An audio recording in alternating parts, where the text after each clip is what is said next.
सत्संग में सुनो, एक एक बात को याद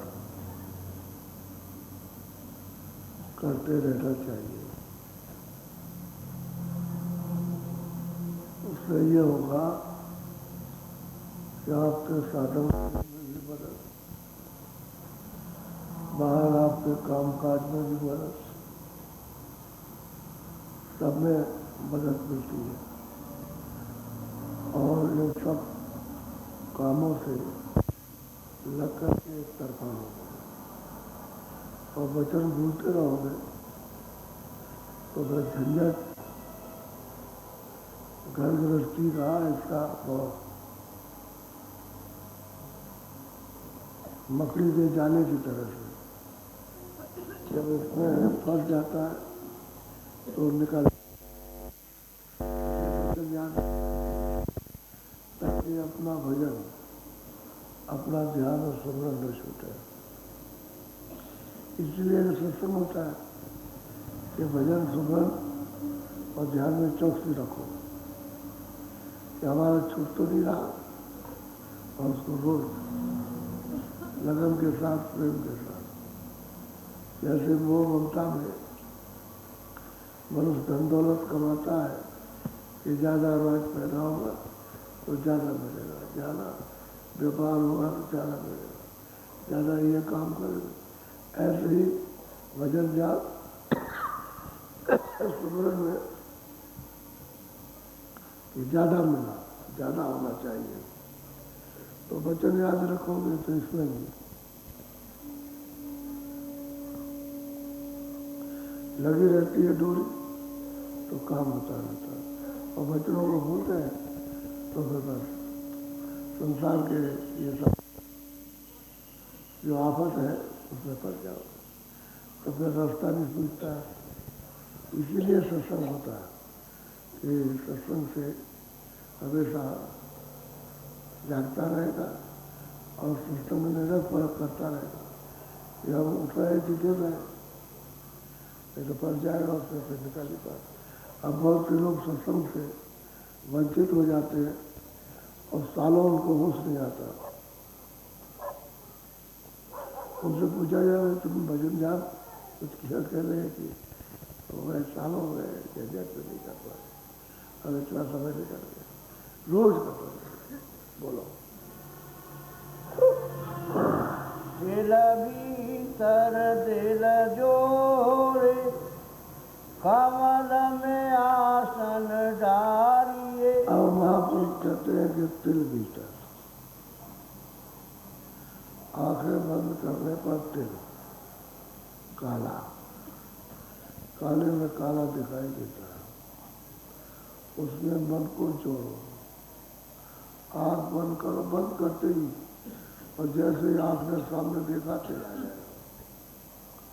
छोटा सा रहता है, वैसे तिल का प्रमाण दिया, लेकिन तिल से भी छोटा, पर वो दिखाई देता है अंदर की आंख से, क्योंकि अंदर की आंख तो अंधेरे में है, अंधेरे में तो अंधेरे में अंधेरी चीज को देखेंगे तो काला तिल बहुत अंधेरा, उससे भी ज़्यादा काला। लेकिन जो अंधेरा है वो दूसरे प्रकार का अंधेरा और तिल दूसरे प्रकार का, इसलिए उसके रंग रोगन में अंतर है, ये अलग है, वो अलग है, तो दिखाई नहीं जाता। कहते हैं मन उसमें जोड़ दो, लगा दो, तो रस की दृष्टि रहे और मत है, मन उसी तिल में जोड़ो, आँख भी जुड़ी रहे, उसमें लगे देखती, एक टक होकर देखती रहे, तो अंदर में जब वो तिल पर मन और दृष्टि ठहरेगी तो खुल जाएगा, वो ऐसे बंद हो गया। और जब उससे दृष्टि और मन जुड़ेगा लगेगी तो वो ऐसे खुलेगा। जो चीज कुछ नहीं वो चीज दिखाई देने लगती है, देख सकते। तो आगे धसोगे तो कहते हैं कमल, कमल एक गुदा चक्र है, एक इंद्रिय द्वारा, दो है, और नाभि कमल 3 और हृदय है ये 4 और एक कंठ चक्र है 5। अब सूरत यहाँ बैठी है तो ये 6ठा चक्र है। अब ये नाभि का है, इस पर सूरत बैठी है 3रा तिल। 3रा तिल यानी तिल पर बल को जोड़ो, वो 3रा तिल है जहाँ सूरत बैठी। उसको 6ठा चक्र, आज्ञा चक्र, पुंगी फल यही नाम से पुकारा जाता है। दरवाजा आपको 3रे तिल में मिलेगा। जहाँ तिल इसलिए कहा कि वो तिल का निशान है, वो दरवाजा है तो उसको खोलो, मन को जोड़ो, दृष्टि को रोको तो वो खुल जाएगा। क्योंकि कर्मों ने उसको ऐसे करके धीरे से बंद कर दिया। और कर्मों का जब हटेगा सामने का तो खुलेगा। तो कहते धस जाओ, धसो, मेरे अंदर जाओ उसमें तो कमल खिलाओ। बोलो। दृष्टि उलट असमान, जोत फुलवारी खिली रही। कहते हैं कि दृष्टि को उलट दो, यानी जो बाहर की तरफ थी वो दृष्टि ऊपर होगी, यानी उधर हो जाएगी। उलटते का मतलब उधर देखा। तो कहते हैं कि जोत तो जली रही है लेकिन फुलवारी हरा भरा सुहावना खूबसूरत सुंदर सुंदर सुंदर। कहते हैं कि सब अब वहाँ की वो फुलवारी यानी रचना जो यहाँ से और सुंदर आनंदित इस मलमुक्त से रहित वो रचना है। तो कहते हैं किसमें दिखाई देती है जो ज्योत है, उसके प्रकाश में वो सब देखने को मिलता है। कब कि जब तिल पर अपना आत्म जमा लो, यानी दिल मन को जोड़ो और दृष्टि को रोको। तो कमलन मतलब कमल है। अब वो जब सामने दिखाई दे तो ऊपर को उलट दो, तब ये ज्योत का प्रकाश दिखाई देगा तो उसमें रचना होती है। और रचना तो बहुत तरह की है। साधक जब कुछ आपसे देखता है तो बताता है कि ऐसा देखने को मिला, लेकिन वो रचना ऐसी है कि एक दफे दिखाई दी दोबारा नहीं देगी।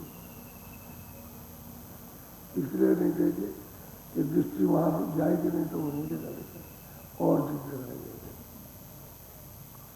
तो रचना बड़ी है और दृष्टि वहाँ पहुँचेगी नहीं। एक दफे देख लिया तो दृष्टि लग जाएगी नहीं तो वो नहीं देगा। लेकिन रचना तरह तरह की है।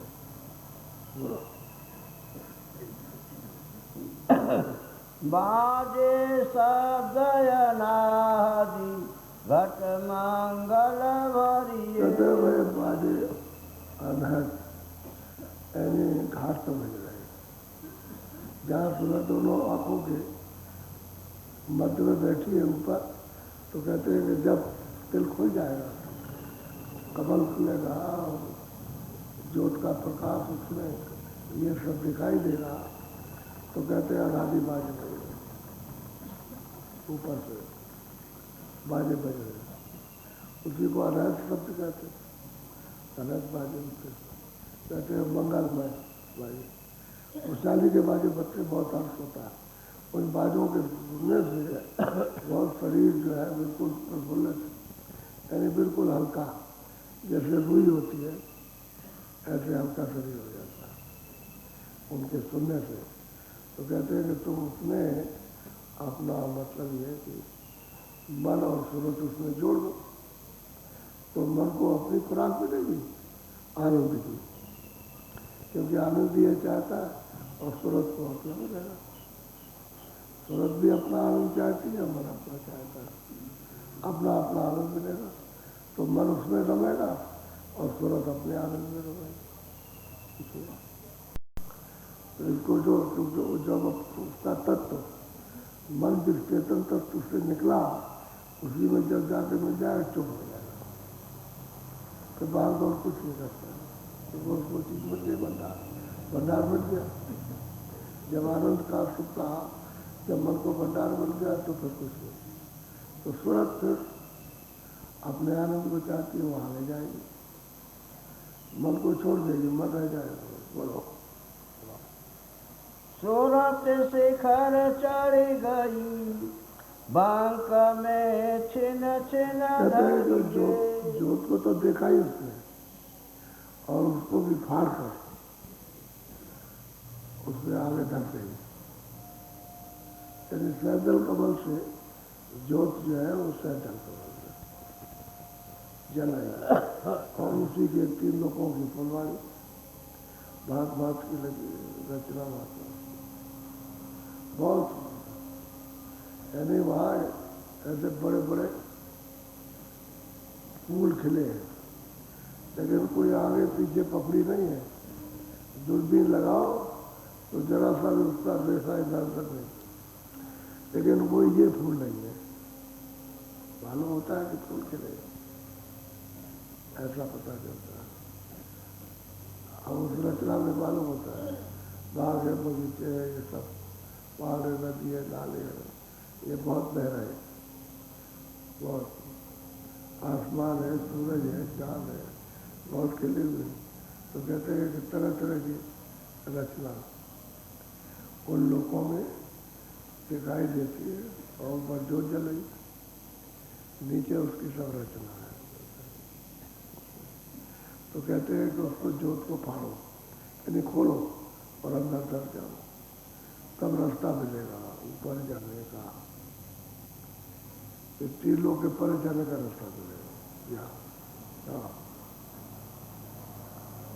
कमल तिरकुटी पाई, कमल में छिन छिन सूरत शिखर चढ़ गई, कमल तिरकुटी पाई, भमर सत सत कारज करिए।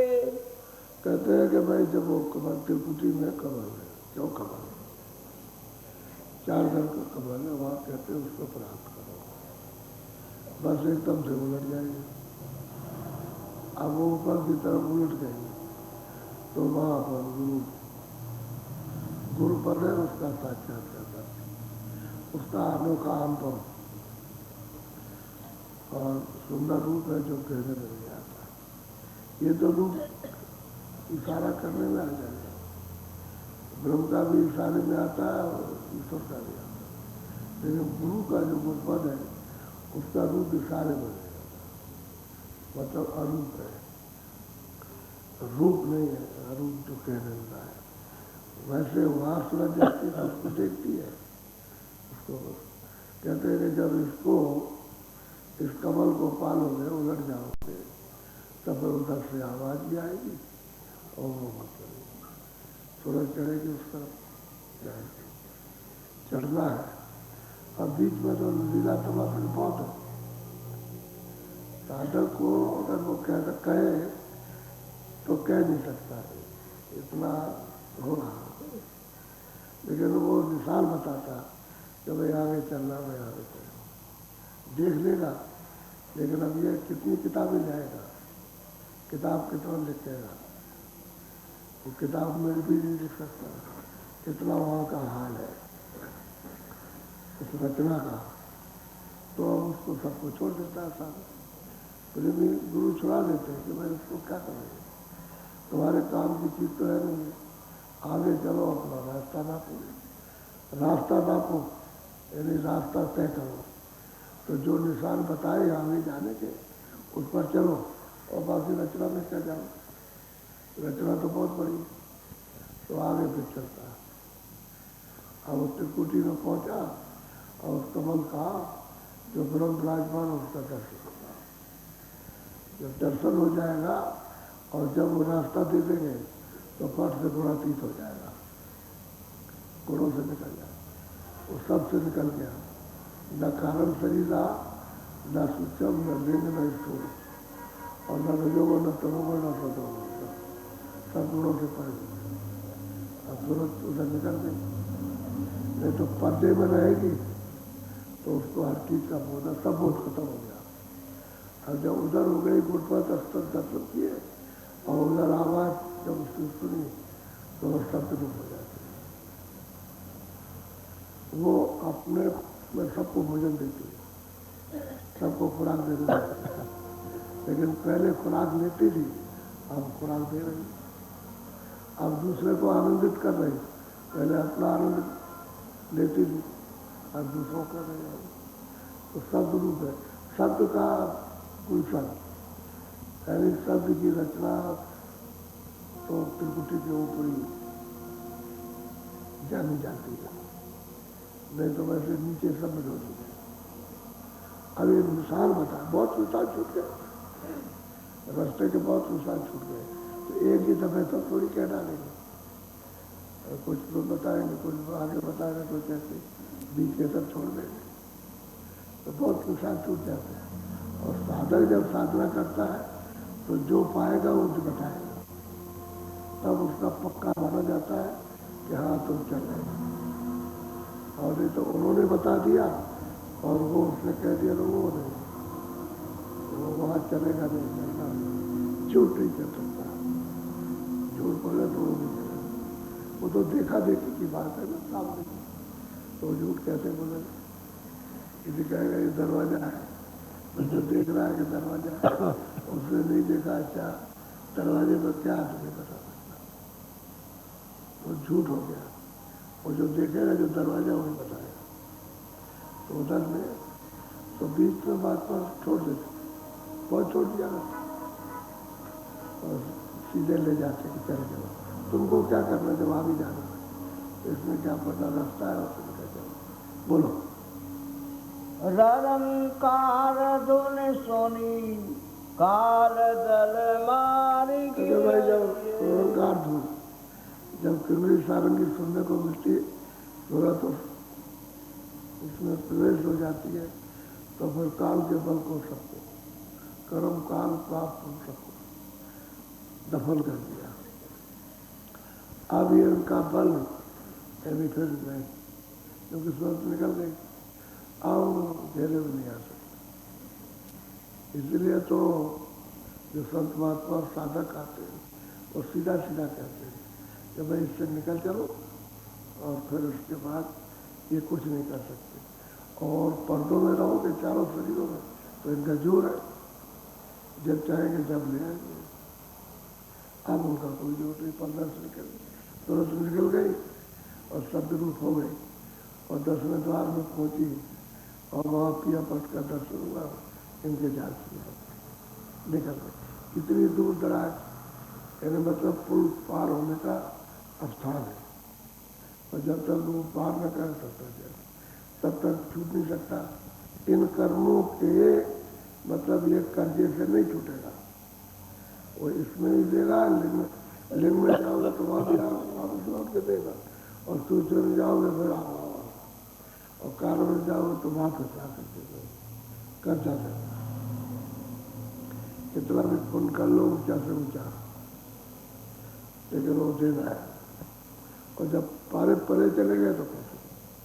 कोई पुण्य किसी तरह का नहीं, न सूचम पुण्य है, न लिंग है, न कारण, कोई पुण्य, वो लेन का काम खत्म हो जाता। ऐसा उन्होंने जाल, यानी ऊपर से सुरतों को रोकने के लिए पहला रखा कि सुरते उधर कोई जाए ना। अब बिना भेदी के, बिना महात्माओं के उधर कोई जाए, ये है सब। तो सूरत निकल गई, अब कैसे बस काल का बल, उनकी ताकत, ये सब। वहाँ तक तो जैसे पानी में कोई आदमी डूब गया, किनारे बैठा है, तो मगर में कोई ताकत नहीं, उसका अपना जोर नहीं, लेकिन पानी में पा जाए तो कितने हाथियों की ताकत मगर को आती तो फट से खींच ले जाए। ऐसे ही कर्मों के अंतर्गत रहोगे तो कितने भी कुछ करो फट से खींच लेगा, पार निकल जाओगे तो कुछ नहीं करोगे। स्वर्ग को पार जाना, क्योंकि गुरु ने रास्ता बताया पार जाने का, और पार लिए जा रहे हैं, और पार चलती जा रही है। पार जाएगी तो खुद ही कहेगी पार हो गई। अब काल का बल और उनका मतलब ये कर्जा अब कुछ हो जाएगा। आपने बोलो संत कृपाय बहुई घाट घट सबई खोलिए। कहते हैं भाई संतों की गुरु की कृपा हो गई तो तुरंत कहती है कि घट के दरवाजे के ऊपर से, यानी दोनों आंखों के ऊपर के सब घाट खुल गए। किनकी कृपा से? कहते संत की कृपा, गुरु की कृपा से। और संत मिले तब खुला। संत उसके जो उसकी विधि है वो मिल गए तो ये घाट खुल गया, और वो नहीं मिलते तो घट का घाट नहीं खुलता, तो वहाँ क्या देखते जाते। तो मिले, उन्होंने बताया, और बस ये कि दया करता और चढ़े, और पहुँचे वहाँ तो ये देखा तो सब घाट खुल गए। ये सब तीनों लोगों के जितने भी घाट बंद है वो सब के सब खुल गए, और सूरत पार तक बोला। यह मार्ग निज पीव का बिन भागन मिलिए। हम कहते हैं मार्ग तो मालिक के पाने का है, अपने पीव का है, यानी अपने स्वामी का, अपने पिता का। कहते हैं कि भाई कुछ भाग तो होने चाहिए, भाग भी रहे फिर खोज भी रहे, और फिर वहाँ तक पहुँच जाओ, और पहुँच जाओ तो फिर वहाँ रास्ता मिल जाए कुछ करनी, तो सबका सहयोग बच जाए कि वहाँ पहुँचने के लिए भाग भी रहे आपके साथ। फिर मतलब ये जब पहुँच जाओ तो सत्संग भी मिल जाए, और उनकी कृपा दया हो जाए तो रास्ता भी दे दें, फिर कमाई करो, और दया करें तो घाट खुल जाए। दया से सब काम होता है। आप चाहोगे ऐसे ही हो जाएगा तो अंदर कर रहे हैं, बाहर दया मांगते बच्चे होंगे दया कर दीजिए, बाहर की चीज ये तो अंतर की चीज़ है, तो दया बगैर होता ही नहीं, दया शब्दों से मिलेगी तभी होता है। तो कहते हैं कि भाई पीऊ का मार्ग और पिया का दर्शन, यानी बगैर कृपा कृपा तभी आप चलता है। सब काम संतों के ऊपर है, और संत उन्हीं को कहते हैं जिन्होंने उसको पा लिया, उन्हीं का नाम कर, और किसी का नाम कर दे। और तो आप अज्ञान में न जाने कारण किसी को बना दे। तो वे गाय को कपड़े पहना तो यही संत है, उसको कहने लगा कुछ भी करो, पागल को कहने लगा पागल यही संत। लेकिन संत जो पीऊ को पा लेता, प्राप्त कर लेता, उसके पास पहुँच जाए, उसको कहते हैं संत। और बिन उनके कहते हैं कृपा और दया जो मिलेगा। इसलिए सत्संग को सुनो और अंदर उसको उतारो, और बराबर याद करते रहो, तो अपना सब काम बन जाता है। समय से साधन भी हो जाएगा, भजन भी, सुमरण भी हो जाएगा, काम भी। और जब सब छोड़ दोगे, भूल जाओगे, तो ये भी काम नहीं होगा, साधन हो जाएगा। इसलिए करते, जब ये सब नहीं समझ में आएगा तो साधन भजन नहीं कर सकोगे, तो चढ़ाई कौन करेगा? चढ़ाई तो साधन भजन करने वाला चलता है। और घाट पर जब दया होती तभी घाट पड़ता, ऐसे आज मैं धीरे धीरे बोल रहा हूँ, जरा गला दर्द कर रहा, तो दर्द खत्म वाला होता है, कोई बाल वाल चला गया, इससे दर्द होता। सत्संग के वचनों को याद करो बराबर।